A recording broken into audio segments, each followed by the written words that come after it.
dernier mot, c'est Gar. naa sa lumière baax na de. ah. ma ne sa lumière baax na ah.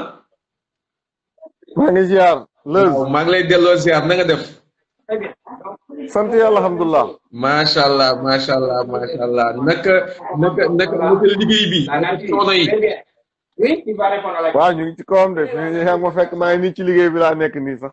waaw yaa ngi réaliser ndeysaan mais fa ñu benn 2 minutes 3 minutes xam nga mënuñ koo bañ a. non amul benn problème ñoo far on est ensemble ñoo bokk liggéey bi. mu mel ni information bu bees wàcc na foofu ah ci groupe Futurs Médias. waaw c'est vrai waaw parce que tant que à peu près ay 30 minutes ci laa doon signé contrat wu Gouye Gui ak Reug Reug en présence des deux managers. donc signé nañ contrat bi déjà ficelé nañ combat bi pour événement wu lamb ji ci saison de lutte 2020-2021 incha allah. kon fu mu toll nii Gouye Gui jot na avance am. waaw Gouye Gui jot na avance am Reug Reug jot na avance am. Gouye Gui kan moo ko fa teewaloon. Gouye Gui manager am ñëwoon na Abdou Khadre Wade mooy frère Mor Fadam. waaw ak Nas tamit ñëw na muy agent wu Gouye Gui ñëpp xam ko. Reug Reug kan moo ko fa teewaloon. Reug Reug Pala Diop moo ko fa teewaloon nii manager am. Reug Reug Pala Diop moo ko fa teewaloon. waaw Reug Reug Pala Diop moo ko fa teewaloon mooy manager am. ok lu tax ngeen woowaat Reug Reug xanaa bu njëkk ba bi ngeen signé woon ak Reug Reug joxagoo leen ko avance juste accord de principe la woon. non non Reug Reug bu njëkk bi amoon nañu accord de principe joxoon nañ ko avance. décharge la defoon mais signé gul woon contrat bi. parce que boobu ñu ngi nekkoon en négociation ak Gouye Gui pareeguñu. donc ci contrat bi ñoom dañu bëggoon ñu def ci turu adversaire bi nga xam ne ñoom moom la ñuy bëreel. ok et pour cela il fallait que ñu d'accord ak Gouye Gui ba pare pour mën a dugal turam ci biir contrat bi. ok donc léegi bi ñu d'accord ba pare nag ci lañ woo Nas pour mu ñëw signer pour Gouye Gui ñu woowaale Pala comme d'accord nañ ak Gouye Gui ñu dugal turu Reug Reug ñu dugal turu Gouye Gui ci biir contrat bi comme ça Reug Reug mën ko signer. mais lan moo tax négociation yi métti woon ba coow lu bari juddu ci. non négociation yi méttiwul woon ñun ci suñu côté peut-être bëri woon na coow mais bëriwul woon problème parce que man toujours maa ngi doon waxtaan ak Nas parce que man ci négociation yi bëgguma woon am plusieurs interlocuteurs moo tax lu coow li bëri lu wax ji bëri man sama interlocuteur toujours Nas la woon et que mu négociation yi méttiwul woon parce que à chaque fois man ak moom ñu ngi doon déggante te ñu ngi doon avancé. donc coow li nag bëri woon na wax yu bëri ci yenn côté yu bëri mais entre man ak Nas toujours négociation yi méttiwul woon parce que toujours ñu ngi doon wax peut-être que mu ngi doon avancer lentement mais c'était pas trop difficile. ok mais lan moo tax. ngeen annoncé Reug Reug gaawoon ci annoncé Reug Reug léegi moom jox ko xaalis mu jox leen décharge. lan moo tax loolu. ñeneen promoteurs yi nekkoon ci combat bi dafa amoon xëccoo. pour l'examen qui va se dérouler. non man ci sama côté amul woon xëccoo parce que xamul lu tax parce que man dama contacter Reug Reug contacter Gouye Gui Reug Reug d'accord bëre Gouye Gui Gouye Gui tamit jox ma avalam ne ma d'accord na bëre ak Reug Reug léegi ci diggante bi ma njëkk a d'accord ak Reug Reug ci cachet bon comme yow d'accord nañ ci cachet man ak yow te man Gouye Gui annoncé na ma ne ma naa ko fay temps mais jàpp naa ne man ak moom dinañ juboo léegi dama la jox avance bi nga téye comme ça man ma finaliser ak Gouye Gui incha allah comme ça ñu ficelé contrat yi donc ci laa jox Reug Reug avance continuer sama négociation ak Gouye Gui ba pare promettre ne leen yàlla dogal en fait je pense que à 99% c'est bon donc yàlla suturaal nañu négocier naa ak Gouye Gui ba d'accord ak moom Gouye Gui signé na Reug Reug signé na. est-ce que Gouye Gui lu mu bëggoon moom ngeen mujjee def benn effort fay ko wala moom non Gouye Gui def na effort ñun ñu def effort ñu tase parce que peut-être que ñun ñaar ñoo bokk bëgg-bëgg donc moom def na effort wàññi ñun ñu def effort yokk ba pare di ci gërëmaale aussi Malick Gakou. c'était ma prochaine question. parce que tout waaw parce que Malick Gakou nee na Malick Gakou moo complété cachet Gouye Gui est-ce que tu confirmes. non en fait ñun suñu cachet ñun dañoo waxtaan ak Gouye Gui ba d'accord ak moom ci cachet mu fay ko li nga xam ne moom lañ d'accord ak moom mais de son côté Malick Gakou moo ko woo intervenir mu ne ko laaj ko ne ko ñaata la Sénégal Entertainment fay mu ne ko temps lañ ma fay mu ne ko amul problème jëlal combat bi man li ci des dina la ko géral donc Malick Gakou mu jël engagement boobu par rapport ak moom ak Gouye Gui maanaam 35 millions ngeen ko fay donc ci 35 millions yi mu ne donc yéen Sénégal Entertainment Group ngeen ne di ngeen wax Malick Gakou ne moom dina mottali 5 millions yi pour kese bi mun a nekk 40 millions. non man en fait actuellement mun ma wax ci ay chiffres. par rapport ak man sama position ni mel moo tax. waaw. comprendre nga. munoo wax ci ay chiffres mais loolu kat. c'est officiel ni ko Gouye Gui 35 millions la ko Sénégal Entertainment Group fay. 5 millions la ko Malick Gakou yokk mu nekk 40 millions loolu kay benn journal bu nekk Futurs Médias bind na ko sax de façon officielle. non man moom mun ma wax ci ay chiffres encore une fois mais je sais que ak Gouye Gui baal ma nag de parce que ma nekk ci réalisation. non comprendre nañ la. excusez-moi monsieur Ndiaye. da ngay coupé nga reprendre. ba pare nga dindi loolu ci clé bi noonu. page Sénégal diaspora kii bi rek ngay di courant bi. ok waaw c'est bon. page Sénégal non c'est bon fii Khadim. page Sénégal diaspora ci commentaire yi mu ngi may naan buzz caché c'est privé mais caché c'est privé boo xamante ne un journal du groupe Futurs Médias moo bind ni que Reug Reug a encaissé. wala suñu mais xam nga ñun en fait journal. xam nga tey journal doo ko teree def liggéeyam. mais ñun structure la. Sénégal Entertainment Group. comprendre donc Sénégal Entertainment Group la boo xam ne du Sénégal Entertainment Group dafa lëkkaloo ak benn journal bu nekk ci groupe bi peut-être journal bi bind loolu donc moom la engagé quoi. dafa def ay investigation mais garaaw du ñu sax attardé wu ci projet bi Maawo mais li ma la bëgg a laaj moom mooy am na fii benn question bu am solo xamatuma ko sax ko posé tey kan moo def face à face entre Palu ak ñoom ak manager wu Gouye Gui bi kan moo def face à face bi. pas de respecter les autres mesures barrières. ku def face à face bi c'est-à-dire. mooy li ngeen doon def signature de contrat bi n'est-ce pas ça a été filmé. À la maison. oui filmé nañ ko. allo yaa may dégg. waaw maa lay dégg bu baax mais kan moo filmé kan moo présenté affaire bi. présentation non amuloon sax présentation ñoom dañoo ñëw signé après journaliste Cheikh Sadbou Diarra bi nekk fii. bi nekk fii ñëw jël leen en interview pour un élément pour le journal quoi. de l'examen à l'évaluation. est-ce parce que dafa am kenn ku posé question ni est-ce que place ni Lamine Samba dina poser problème face à face bu baax mais dafa am kenn ku bind ci question yi ni est-ce que Lamine Samba n'est pas un frein à promotion par rapport ak lu mu war a def face à face yi ak encadrement yi jot a am wala c'est quelque chose qui a été fait le résolution de discussion.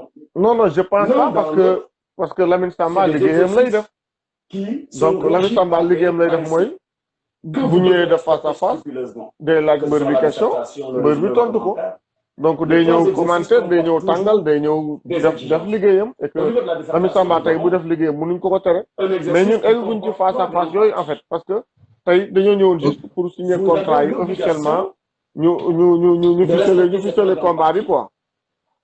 na amul problème mais Maaw ma ne lan moo tax.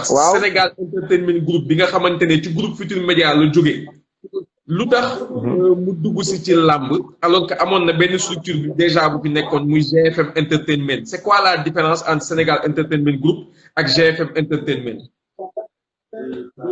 GFM Entertainment mu ngi fi ba léegi Charles Faye moo ko dirigé donc on a une structure qui s'appelle Sénégal Entertainment Group donc GFM Entertainment mu ngi ci ay yeneen liggéey yoo xam ne Charles Faye moo ko dirigé mu ngi ci ba léegi Sénégal Entertainment Group structure événementielle la c'est vrai mais jamul ci làmb kese mais man wàll bi ma féetee mooy làmb bi wàll bi ma mën a wax mooy ci côté làmb ji foofu la nekk donc man maay coordonnateur bi donc dañu ñëw pour organiser ren ay événement moo tax ren ñu def ay événement parce que yamuñu ci làmb kese ba pare bëgguñu yam tamit ci journée bii kese parce que ñu ngi projeté organiser yeneen waaw mais lan lañu mën a xaar comme différence entre Sénégal Entertainment Group ak GFM lan moo ci mën a différent ci façon bu ngeen doon tëggee làmb. xam nga actuellement moom liñ day wax ne ku yokkul rek yaa wàññi donc ñun làmb biñ ci duggee yàggul mais essayé nañ tant que bien di jéem a xool luñ ci mën a dolli lu positif luñ ci mën a dolli lu baax luñ ci mën a dolli lu rafet pour affaire bi avancer donc peut-être que commencé wuñ tëgg ay événement ni ñu commencé woy couvrir ay événement réaliser ay événement def partenariat yàlla dogal tey ñuy organiser donc tey xalaat naa ne ñun bu ñuy ñëw dañuy ñëw pour yokk mais pas pour wàññi yokk bi nag en fait looy ñëw changer complètement mais da ngay ñëw xool li nga xam ne yaakaar nga ne mën nga ci dolli benn affaire pour mu dem nga dolli ko ci te actuellement ci liggéey boobu lañ nekk te yaakaar naa ni gars yi nañ kontaan incha allah bu soobee.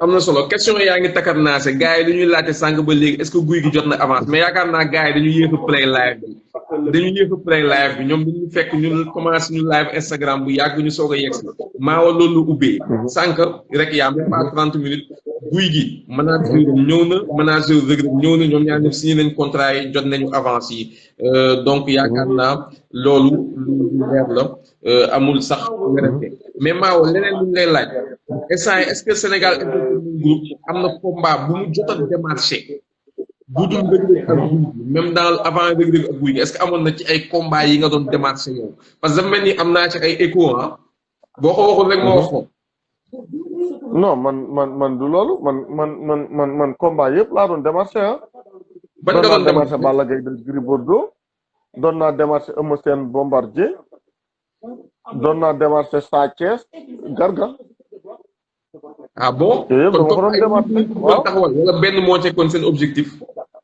non du benn moo nekkoon seen objectif mais problème mooy tey bu ñu taxawee bëgg organiser ay événement donc dañuy dem seeti lutteurs yëpp am seen aval waxtaan ak ñoom pour juboo ak ñoom pour ñu liggéey ci saison bi waaw te ba léegi bàyyi wuñu parce que problème bi mooy tey mbër bu nekk ñaanoo yàlla bëre benn combat ci saison donc mën nga bëree début saison peut-être milieu saison wala nga bëree fin saison moo tax est-ce que yéen a ngi démarché ba léegi ay combat waaw ba léegi ñu ngi démarché ay combat yan combat ngeen di démarché combat mbër yu ñu dégg ni que amaguñu combat wala mbër yu ñu dégg ni que am nañu combat mais jotaguñu avance parce que loolu bari na fi jamono ji am na ay mbër yoo xamante ne nee nañu combat yi taxaw na mais avance génnagul est-ce que yéen a ngi ci loolu wala bëggoo leen dugg indi ay conflit non ñun bëgguñu dugg indi ay conflit mais am na ay mbër yu ma woo personnellement ne ma ñoom seen combat ficelé nañ ko mais jotaguñu avance mais comme man mënuma avancer ci loolu dama leen wax ne leen ñoom ñooy mën a jël seen responsabilité buñu demee ba nga xam ne jàpp nañ leen li ñu wax ak promoteur boobu dem nañ ba nga xam ne jeex na ñun ñu mën a dugg mën a waxtaan ak ñoom mais tant que ñoom ñu ngi ci loolu ñun mënuñu ci dugg wala mënuñu ci avancer. waaw mënoo leen wax moo tax waaw mais tey mbër bi bu jëlee responsabilité am dem ba toog ne man actuellement maa ngi nii je suis libre de tout engagement ku ma bëgg tëgg mën nga ñëw nga toog ñu waxtaan. su boobaa ñun mën nañ ñëw ñu discuter ak yow. mais tant que loolu amul dégg nañ ne fisal nañ sa combat duñ jaar ci ginnaaw dem di wax yeneen wala di def yeneen. mais tey mbër mi ci boppam bu taxawee def déclaration boobu ñu xam ne moom kon li ko léye woon ak diw jeex na. mais tant que loolu amul ñun duñ mën a ñëw di dugg ci loolu. la moo poussé télévision yi ñu dellusiwaat ci làmb Grand Mao yow am nga ci expérience yow mi nekk ci télé est-ce que da ngeen dem bu contenu bi ngeen di xaar ci promoteurs yi ngeen amatul est-ce que da ngeen dem ba gis ni promoteurs yëpp dañuy dem di def di pay-per-view donc télévision amatul direct ngeen ne dañ ñëw suñu ay propre combat def ko suñu ay direct télévision lan moo waral ngeen duggaat ci làmb. waaw Sénégal Entertainment Group nag du chaîne de télé peut-être benn structure la du def événementiel di def làmb mais du chaîne de télé parce que Sénégal Entertainment Group dafa pare pour collaborer ak télé yëpp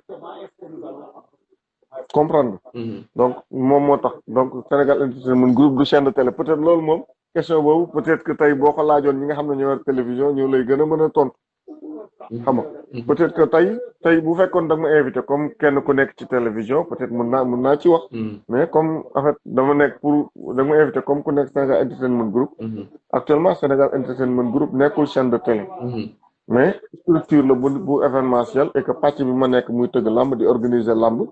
Cela ne veut pas dire que day jël événement bi exclusivement jox ko benn chaîne de télé wala leneen mais pare nañ pour liggéey ak chaîne de télé yëpp. pare ngeen pour liggéey ak chaîne de télé yëpp. donc tëggoo leen pour jox contenu télévision bi. tëggoo leen pour jox contenu télévision bi nga xamante ne partenaire la ci Sénégal Entertainment Group. waaw télévision bi nga xam ne partenaire la ci Sénégal Entertainment Group mën na am contenu mais exclure ñu liggéey ak yeneen chaîne de télévision. parce que tey par exemple tey am na événement yoo xam ne nit ki day ñëw mais du liggéey ak benn chaîne de télé rek. day ñëw liggéey ak 2 wala 3 chaînes de télévision. comprendre nga. te actuellement ci loolu lañ toll en fait. waaw parce que ouverture moo laaj loolu moment bii moo laaj loolu. ouverture moo laaj loolu parce que tey boo jëlee affaire yi fermé ko rek dafay am fenn foo xam ne fa lay yem. mais boo ko ubbee yaatal ko. peut-être dina gën a mën yaatu xam ba peut-être ñeneen ñi xajul woon sax xaj ci. ma am une question bu très intéressante par rapport ak Covid-19 bi ñu ne naka ngeen utiliser seen contrat yi par rapport ak Covid bi lan ngeen bind cas de force majeure wala est-ce que prévoir ci contrat yi loo xamante ne c'est lié à ce Covid-19 là. waaw xam nga tey jamono fu mu toll rek da ngay essayer adapté wu ak jamono bi fi mu ni mu mel. ba pare def ay prévisions aussi. comprendre nga donc ñun ci sunu liggéey donc loolu yëpp jël nañ ko en compte. parce que tey duñu toog rek ne Covid bi ñëw na mu ngi fi dañuy croiser les bras. non il faut que ñu ñëw xool nan la ñu mën a def pour jël ay initiative xool ay xalaat nan lañ mën a defee événement bi nan lañ mën a organiser combat bi nan lañ mën a def lii nan lañ mën a defee lii nan lañ mën a defee lii. c'est que loolu tey défi la war a doon sax pour ñun ñëpp pas ci secteur làmb bi kese parce que tey gis nga télétravail donc du Covid bi commencé ci nga toog gis ay télétravail di am. mais ak live yeeg yooyu. yaa ngi wax lu grave donc exactement donc tey moment bii ñun c'est un moment boo xam ne c'est un défi à relever nga xam ne tey bu ñu organiser événement bi dinañ gis leneen lu bees loo xam ne nit ñi peut-être dinañ yaakaar ne ñun lii yaakaaruñu woon sax que ne dina mën am ci moment yi. mais kon yow. et que tey am nañ yaakaar bu baax ci ne incha allah bu baax Sénégal Entertainment Group pare na pour tëgg combat bi te du am benn public maanaam pare na pour tëgg combat à huis clos. non je te dirais pas pare nañ pour tëgg combat bi à huis clos mais incha allah rabi bu soobee yàlla dinañ def lu ñu mën ba organiser événement bi dans les meilleures conditions possibles incha allah rabi te xam naa ñëpp nañ kontaan bu soobee yàlla. événement huis clos de xanaa pay-per-view kese moo ko mën a rentabiliser question bi ñeme ma ko woon posé mais Toumani Sow posé na ko nee est-ce qu'on peut s'attendre à ce que ce combat soit mis en pay-per-view. xam nga tey jamono fi mu toll je pense que tey même bu dul woon Covid parce que pay-per-view du Covid moo tax mu ñëw parce que avant Covid di am déjà pay-per-view commencé woon na xam nga parce que tey koo gis mu financé wala mu investir ci benn affaire rek dafa bëgg am retour sur investissement. comprendre nga. et que tey loolu ci génne mooy avoir une bonne campagne d'abord. avoir une bonne campagne. ba pare événement bi aussi nga rentabiliser ko. et que tey ni nga ko mën rentabiliser. pay-per-view daf ci bokk. xam nga ni nga ko mën rentabiliser pay-per-view daf ci bokk.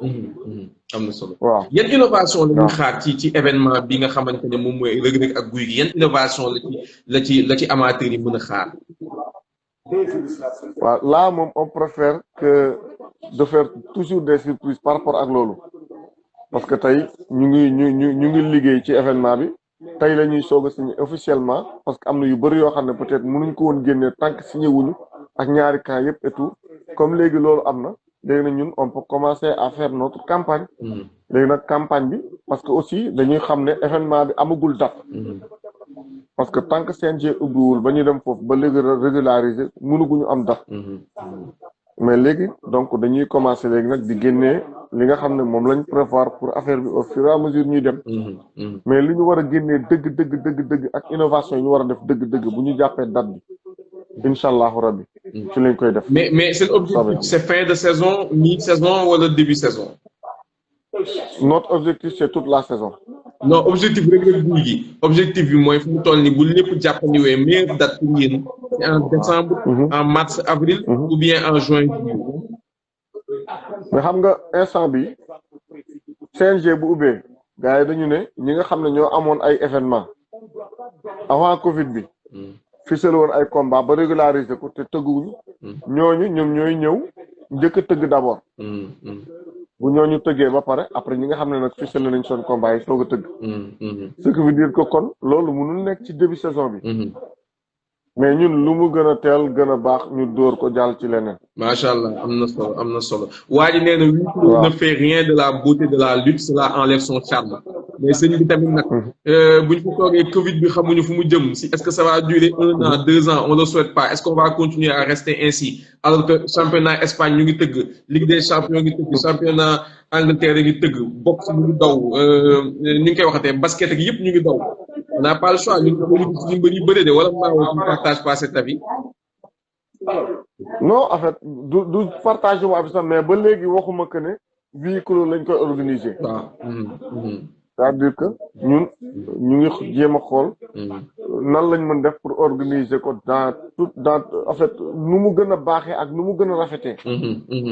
ba léegi man waxuma que ne ñun véhicule lañ koy tëggee. mais juste dinañ def lépp de telle sorte que dinañ adapté wu ak affaire bi moment bi nga xam ne moment bi ñu bëgg tëgg combat bi. donc dinañ adapté wu ak moment boobu. ba essayer tëgg ko le maximum possible. ci conditions yi gën a favorable incha allah bu soobee yàlla. am na solo et am na benn question buy revenir assez souvent fii nii nee nañ ma Sénégal Entertainment Group bokkul dara ak chaîne de télé maanaam bokkul dara ak TFM mais Sénégal Entertainment Group benn entité la boo xamante ni groupe Futurs Médias moo ko moom quand même. Voilà. waaw entité la bu nekk ci groupe Futurs Médias. ok waaw kon gars yi leer na mais cela ne veut pas dire que tey Sénégal Entertainment Group événement bu mu am rek. groupe Futurs Médias kese moo koy jël exclusivement. leer na surtout que tey du chaîne de télé rek la structure yu war a liggéeyal. parce que y a des sites internet crédibles comme Lutte TV par exemple. y a des radios. y a des journaux. donc loolu moo tax moo la tey doo tëgg événement bu mel ni Reug Reug Gouye Gui. te doo jéem a associé médias yooyu yëpp ci biir nga xool nan ngay liggéey ak ñoom. waaw. ouverture d'esprit am na solo trop. exactement bi Mawo dernière question bi mooy nee nga yéen a ngi démarrer yeneen combat est-ce que seen xel mu ngi ci CLAF parce que temps yi CLAF lu muy ñëwaat ci xelu gars yi bari na trop ñu ngi tudd Moussa Ndour ñu ngi Anta Ama Neex ñu ngi tudd ñoom Diène Kaïré ñu ngi tudd Lagrosse ñoom Forza ñoom Malick Niang est-ce que CLAF mu ngi ci xelu Mawo Cissé parce que yow xam naa ni moom yaa ngi démarrer combat yu bari est-ce que yaa ngi démarrer CLAF. non en fait CLAF Gaston Mbengue moo ko moom.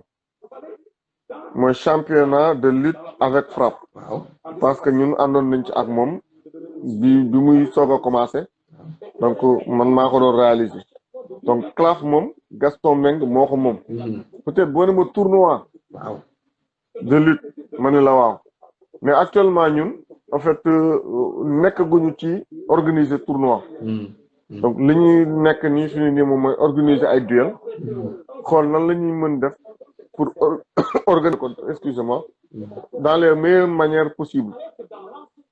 incha allah am na solo. waaw yaakaar naa foofu laay tàggatoo wala ma ñambaas dara Lac de Guiers 2 yi dañ koy dox. waaw déggoo ma ne Lac de Guiers 2 contacté gu ma ko mais pour wax la encore une fois man bàyyi ma fi benn mbër. ok am na solo benn mbër bu libre rek incha allahu rabi bàyyiwuma la. macha allah ma bàyyi la nga tàggatoo.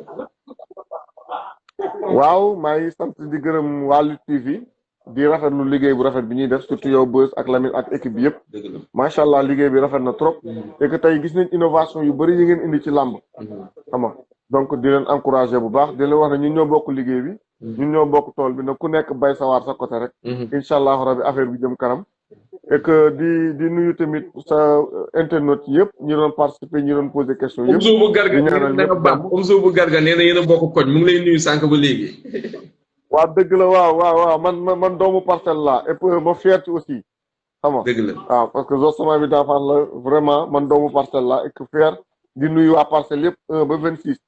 wax dëgg yàlla ñoom ñëpp samay nit lañ samay xarit lañ man ak ñoom Zoss ak ñoom Garga ñoom màggandoo macha waaw allah nee na Omar Ndiaye waaw. Omar Ndiaye PA2 nee na Omar Ndiaye PA. waaw Omar Ndiaye xam naa wax baax Parcelles Assainies unité 2 man fa laa yaroo fa laa fubalee fa laa defee lépp macha allah. wax dëgg Macha yàlla Allah. xam naa wax baax maa ngi koy nuyu di ko ziar di ko nuyu bu baax a baax di nuyu waa Parcelles unité 2 yëpp. macha allah jërëjëf grand Mao merci beaucoup pour le temps. merci yow laay beaucoup remercier pour leeral jaajëf yi merci nuyu naa ñëpp kenn du yow merci. jaajëf.